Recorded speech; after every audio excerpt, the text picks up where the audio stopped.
ওই সাইদি সাহেব রহমতুল্লাহ আলাই সে পর্দার উপরে যে বয়ান করছে, সেই বয়ান আর এখনের বয়ান দেখেন, সে স্পষ্ট বলছে কোথায় মুখ খোলা যায় আমি তো জানি না। আর এখন সেই দলের এক নেত্রী, তাকে প্রশ্ন করা হয়েছে শরিয়াত, শরিয়াত তো আসমানি কোনো বিষয় না, যেটা পরিবর্তন করা যাবে না। এরপর প্রশ্ন করা হয়েছে তাহলে মেয়েরা কি হাফ প্যান্ট পরিয়ে হাঁটতে পারবে? কারণ হ্যাঁ পারবে। ইসলামের মধ্যে মহিলারা থাকে, আর এখন দেখি ইসলামের নামে মহিলারা, এখন কোনটা মানবো? ইসলাম। কেউ যদি বেপর্দা চলে সে ফাসেক হয়, কেউ যদি এ নিয়ে বেনিয়ে এই জমানায় পর্দা লাগে না প্রমাণ করতে চায় সে কি হয়? কি ইসলামের নামে মদের দোকান হালাল আছে না? আলহামদুলিল্লাহ ভাই। সুগারের গোষ্ঠীর দোকান ঠিক আছে না? আলহামদুলিল্লাহ। হাজারো মুসলমান সন্তানদেরকে, হাজারো ছাত্রদেরকে এই ইসলামের নামে পুরা মাথা থেকে টুপি নামায়া ফেলাইছে। হাজার মুসলমানের সন্তানদেরকে ইসলামের নামে দাড়ি নামায়া ফেলাইছে। হাজার আমার কলিজার টুকরা সন্তানদেরকে ইসলামের নামে সুন্নাতের উপরে ঘৃণা সৃষ্টি করছে। দেন গালি দেন আমাদেরকে, কাফের বলেন, মুশরিক বলেন, ব্যবসায়ী বলেন, ধর্ম ব্যবসায়ী বলেন। আমরা তো ধর্ম ব্যবসায়ী করিয়া আগে টুপি পরতেন না, এরকম কোন মানুষ আছেন চরমনাই যে টুপি পরেন এরকম কেউ আছেন এখানে? আমরা ধর্ম ব্যবসায়ী করি না, ধর্ম বলিয়া মানুষের মাথায় ধর্ম উঠাইয়া দেই। আগে দাড়ি রাখতেন না, চরমনে গিয়ে দাড়ি রাখেন এরকম কেউ আছেন এখানে? আমরা ধর্ম ব্যবসা করি না, বরং ধর্ম মানুষের চেহারার মধ্যে ফিটিং করি। যেরকম কেউ যদি কোন সন্তান যদি বাবার কথা না মানে, সন্তান কি হয়? বেয়াদব হয়। যদি অস্বীকার করে সন্তান অবৈধ হয়। কেউ নামাজ না পড়লে ফাঁসেক হয়, রোজা না রাখলে ফাঁসেক হয়। কিন্তু কেউ যদি নামাজকে অস্বীকার করে সে বেঈমান হয়। কি কথাটা বুঝলেন? কেউ রোজাকে অস্বীকার করলে কি হয়? কোরআনের আয়াত যদি কেউ আমল না করে সে ফাঁসেক হয়। যদি কোরআনের আয়াতকে অস্বীকার করে সে কি হয়? কেউ যদি জীবনভর মদ পান করে সে ফাঁসেক হয়। কেউ যদি মদকে জায়েজ করার চেষ্টা করে, কথা বলে না কেন? কথাটা বুঝাতে পারি না। কেউ যদি সুদ খায় সে ফাসেক হয়। কেউ যদি জায়েজ করতে চায় সে বেঈমান হয়। কেউ যদি বেপর্দা চলে সে ফাসেক হয়। কেউ যদি এ নিয়ে বেনিয়ে এই জমানায় পর্দা লাগে না প্রমাণ করতে চায় সে কি হয়? কথাটা বুঝাতে পারি। খুব ভালো মতো বুঝবেন, বোঝার চেষ্টা করবেন। আরবের মধ্যে এক যুবতী রমণী রাস্তায় এসে মরুভূমির মধ্যে হাঁটতেছে একা একা। হঠাৎ পিছনে এক যুবকের আওয়াজ। মেয়ে তাকায় দেখে যুবক, তাগড়া যুবক, সেরকম যুবক। মেয়ে ভয় পেয়ে গেছে। কি পেয়ে গেছে? ভয় পেয়েছে। আজকের উপায় নেই, ইজ্জত আবরু রাখতে পারবো না, মারাত্মক ভয় পেয়ে গেছে। যুবক বুঝতে পারছে মেয়ে ভয় পেয়েছে। অমনি যুবক আওয়াজ দেয়, হে আমার বোন, আমি একজন মুসলমান, আমি একজন কি কোনো টেনশন নাই, কোনো চিন্তা করে ভয় পাবো না। আমরা মুসলমান না। আমি অনেক সময় বলি আমি আমাকেও মুসলমান পরিচয় দিতে আমার কাছে লজ্জা লাগে। আমার মধ্যে ইসলামের গুণ নাই, ইসলামের সিফাত নাই। আমি আমার কথা বলছি, আমার চেয়ে আপনার হাজারো ভালো। ইসলামের গুণ, মুসলমানের গুণ আমাদের মধ্যে নাই। মুসলমান মিথ্যা বলে না, আমরা সবাই মিথ্যা বলো, অনেকে মিথ্যা কথা বলি। মুসলমান ধোঁকাবাজি করে না, আমরা অনেকেই ধোঁকাবাজি করি। মুসলমান আমানতের মাল খেয়ানত করে না, আমরা অধিকাংশ মানুষ আমানতের মাল খেয়ানত করি। মুসলমান ওয়াদা খেলাফ করে না, আমরা ওয়াদা খেলাফ করি। আমরা ওয়াদা খেলাফ করি। ওই যুবক বলছে আমি একজন মুসলমান, কোনো টেনশন করিও না। তুমি কোথায় যাবা? বলে অমুক দেশে, অমুক জায়গায়। বলে আমার পিছনে যাও, আমি সামনে। আচ্ছা বলেন তো, মহিলাদেরকে যে পথ প্রদর্শন করতে হয় কিভাবে করতে হয়? পুরুষ কোথায় থাকবে? মহিলারা কোথায় থাকবে? নাকি ভাই মহিলারা সামনে থাকবে? কারণটা কি বলেন তো?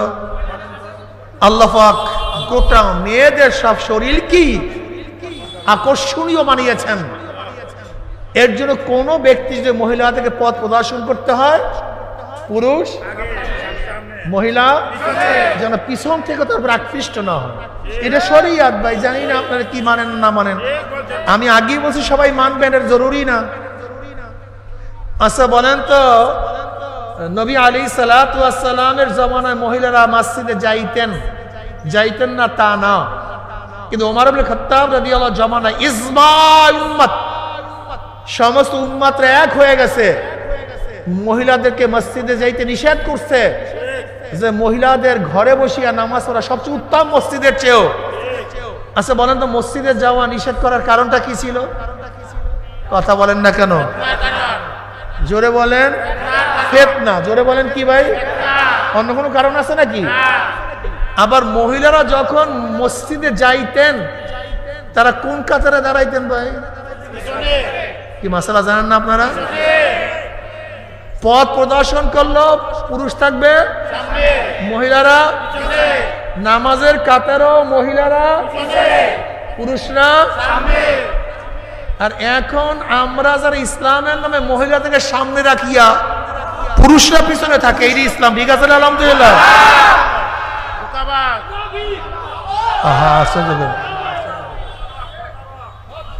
এতক্ষণ আমরা কি জানছিলাম?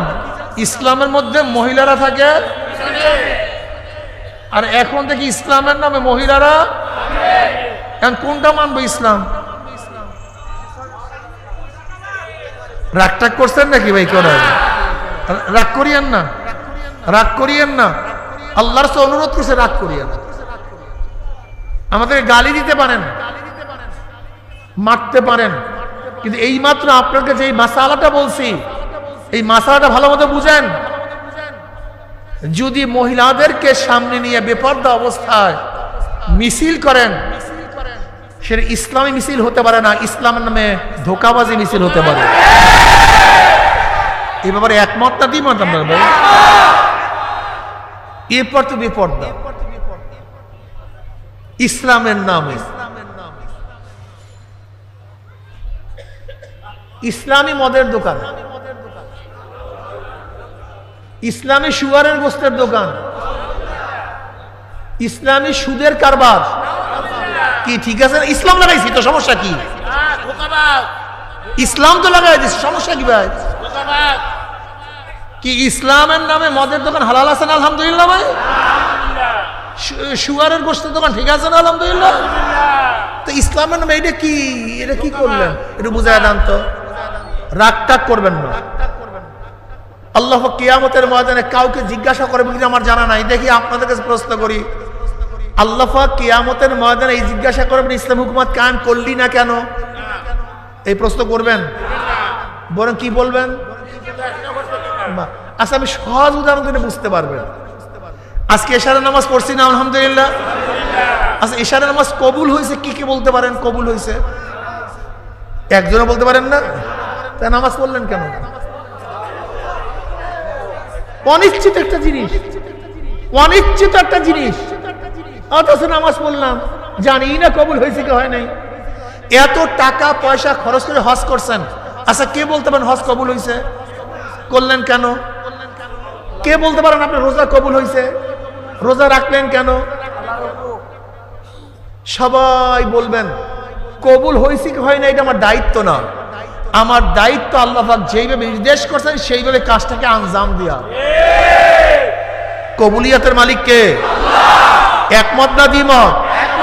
ঠিক ইসলামী হুকুমত হইল কি হইল না এটা আমার দায়িত্ব না। আমার দায়িত্ব হলো আমাকে উপরে যেইভাবে ওয়াজাহিদু ফিল্লাহি হাক্কা জিহাদি, চেষ্টা করার মতো চেষ্টা করো, সাধনা করার মতো সাধনা করো। সাধনা করা আমার দায়িত্ব, কিন্তু ইসলাম হুকুমত কায়েম করা, কথা বলেন না কেন? আমার দায়িত্ব। আমরা কেন বুঝেন না? নবী নূহ আলাইহিস সালাতু ওয়াস সালাম 950 বছর দাওয়াত দিয়ে মাত্র 40 বা 70 বা 80 জন মানুষকে হেদায়েত করতে পারছেন। নবুয়তের কমতি হয়েছে? ফজিলত কমছে? মাত্র তো 80 জন। ফজিলত কমে নাই কেন? আমি এখন বয়ান করব, বয়ান করতেছি।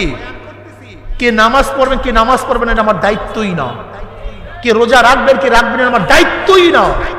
কে দাড়ি রাখবেন কে দাড়ি রাখবেন না আমার দায়িত্বই না, কে মদ ছাড়বেন কে ছাড়বেন না এটা আমার দায়িত্ব না। আমাকে ব্যাপারে আল্লাহ পাক প্রশ্ন করবেন না, লাস্তা আলাইহিম বিমুসাইতির, আল্লাহ পাক প্রশ্নই করবেন না। আল্লাহ পাক কি প্রশ্ন করবেন বলেন তো? কি অনুযায়ী? আমি যেইভাবে বলছি, আমি যেইভাবে বলছি সেই অনুযায়ী চেষ্টা করলা কিনা? আজকে সব কিছু ইসলামের নামে টুপি ছাড়ছি, কথা কয় না? টুপি ছাড়ছি কেন? বলে ইসলাম হুকুমত কায়েম করার জন্য। বলে দাড়ি ছাড়ছো, দাড়ি কাটছো কেন? ইসলামী হুকুমত কায়েম করার জন্য। কোন লম্বা জামা নাই কেন? কোন না ধোকাবাজি, ইসলাম হুকুমত কায়েম করার জন্য করবে ইসলামী হুকুমত, কিন্তু ছাড়তেছে কি ইসলাম? আজীব এক দুনিয়ার মধ্যে আছে। টুপি ইসলাম না? ইসলাম না? দাড়ি ইসলাম না? ইসলাম না? পোশাক ইসলাম কি ইসলাম না? আল্লাহ পাক নিজেই কয় লিবাসুত তাকওয়া যালিকা খায়র, লিবাসুত তাকওয়া, খোদাবিধি পোশাক। খোদাবিধি পোশাকটা কি বলেন তো? আমার দাড়ি নাই, টুপি নাই, প্যান্ট শার্ট পরিয়া যদি সিনেমায় যাই আমাকে কেউ বাধা দিবে? কথা বলেন না? বাবা বসো, বাবা কি আজীব পোলাপান, বসো বাবা একটু বসো, তুমি শুয়ে পড়ো, ওখানে শুয়ে পড়ো, শুয়ে পড়ো। আর যাইলে যাও, তোমরা তো কয়েকজন যাও বাবা, একটু যাও, উঠলে উঠে যাও, যাও যাও যাও যাও যাও জলদি জলদি জলদি বল। আচ্ছা বলেন তো, যদি আমি প্যান্ট, খুব ভালো মতো বুঝবেন, প্যান্ট শার্ট পরিয়া যদি আমি সিনেমা হলে যাই আমাকে কেউ বাধা দিবে? আচ্ছা বলেন তো, এই পোশাক যদি সিনেমা হলে যাই, যারা সিনেমা দেখছে তার হুজুর ঘটনা কি, এই আবার কোন হুজুর, এই আবার কোন কোন, বলেন তো আমাকে বাধা দিছে কিসে? এই পোশাক, লেবাসুত তাকওয়া, খোদাবিধি পোশাক। আচ্ছা বলেন তো, প্যান্ট শার্ট পরিয়া যদি আমি কোনো মেয়ের সাথে আড্ডা মারি আমাকে কেউ কিছু বলবে? কিন্তু দাড়ি টুপি লাগাইয়া যখনই লম্বা জামা গায়ে দিয়া পাগড়ি পরিয়া মেয়েদের সাথে আড্ডা মারবো, সবাই তাকাইবে এবার কোন হুজুর রে, আবার এটা কোথা থেকে আবিষ্কার হয়েছে? আচ্ছা বলেন, প্যান্ট শার্ট পরিয়া যদি পুরুষ কোয়ার্টারে যাই আমাকে বলবে কেউ কিছু?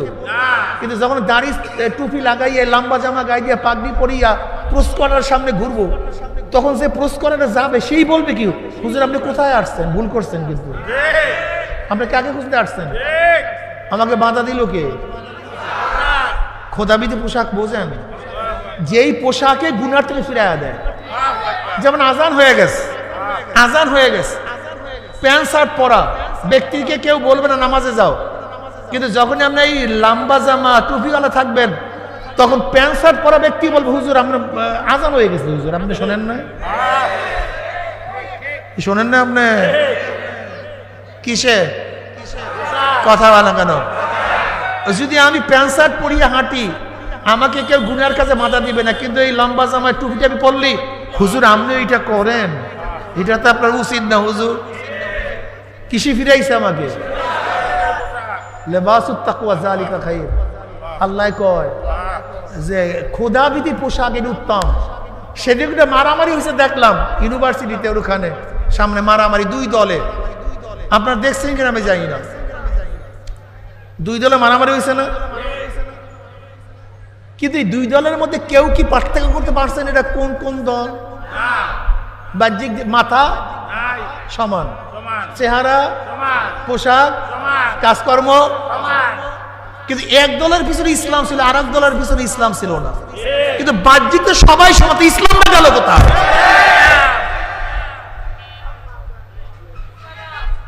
কথাটা বুঝাইতে পারি,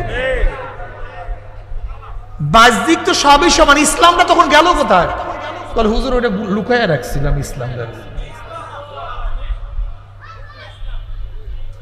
রাগটা করছেন? আজকে হাজারো আমার যুবক বাবাদেরকে, হাজারো মুসলমান সন্তানদেরকে, হাজারো ছাত্রদেরকে এই ইসলামের নামে ওরা মাথা থেকে টুপি নামায়া ফেলাইছে। হাজার মুসলমানের সন্তানদেরকে ইসলামের নামে দাড়ি নামায়া ফেলাইছে। হাজার আমার কলিজার টুকরা সন্তানদেরকে ইসলামের নামে সুন্নাতের উপরে ঘৃণা সৃষ্টি করছে। হাজার মুসলমান সন্তানদেরকে পর্দার মতো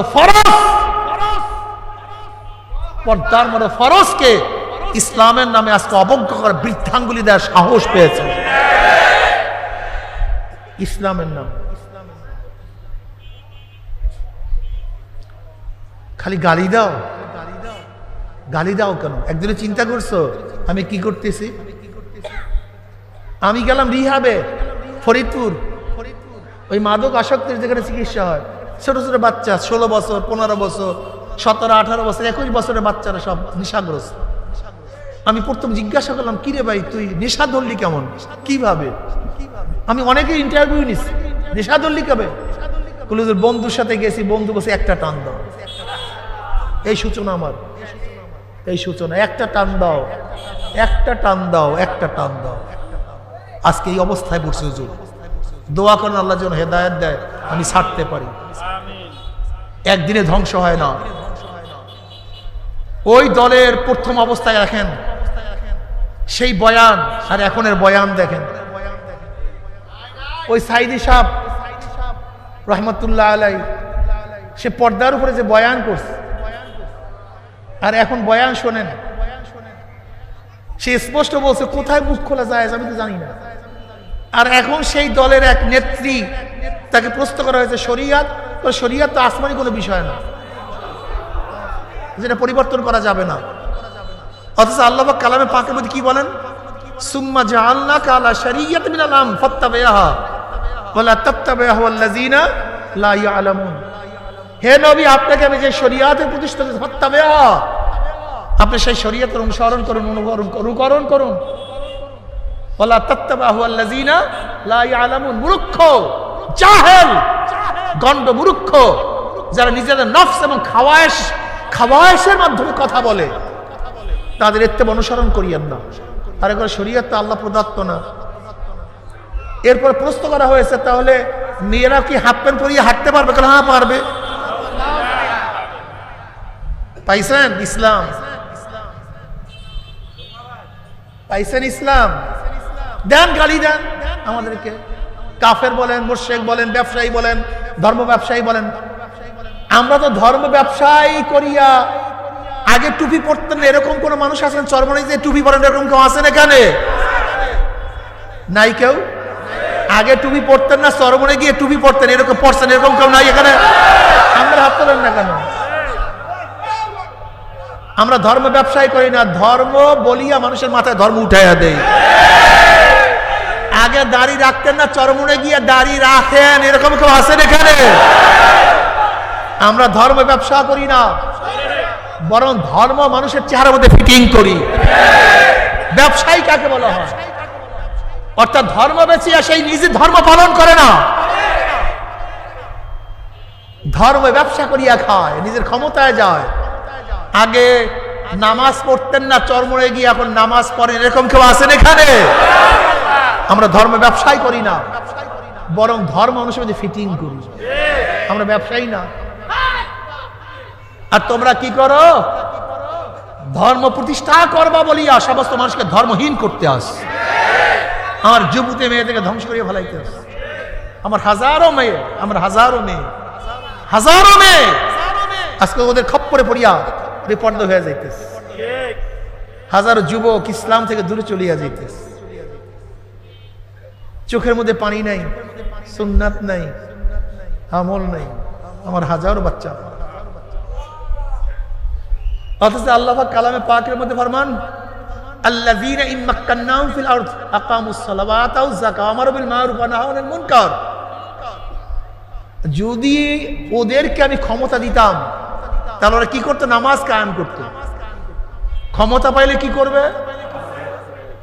যাকাত আদায় করবে, সৎ কাজের অসৎ কাজ থেকে। ক্ষমতা পাওয়ার কাজটা কি? আল্লাযীনা ইম্মাক্কান্নাহুম ফিল আরদ আকামুস সালাত, শরিয়াত কায়েম করবে, নামাজ কায়েম করবে, যাকাত আদায় করবে, সৎ কাজের আদেশ করবে। নামাজ পড়ো, রোজা রাখো, পর্দা করো, সুন্নাত অনুযায়ী চলো, জিকির করো, জিকির করো, আজকার করো, হক হালাল তমিজ করিয়া খাও। এই মদ খাইও না, সুদ খাইও না, ঘুষ খাইও না, বেপর্দা চলিও না। এইটাই তো ক্ষমতার উদ্দেশ্য। আর আমরা ক্ষমতায় যাওয়ার জন্য ইসলামকে জবাই দাও।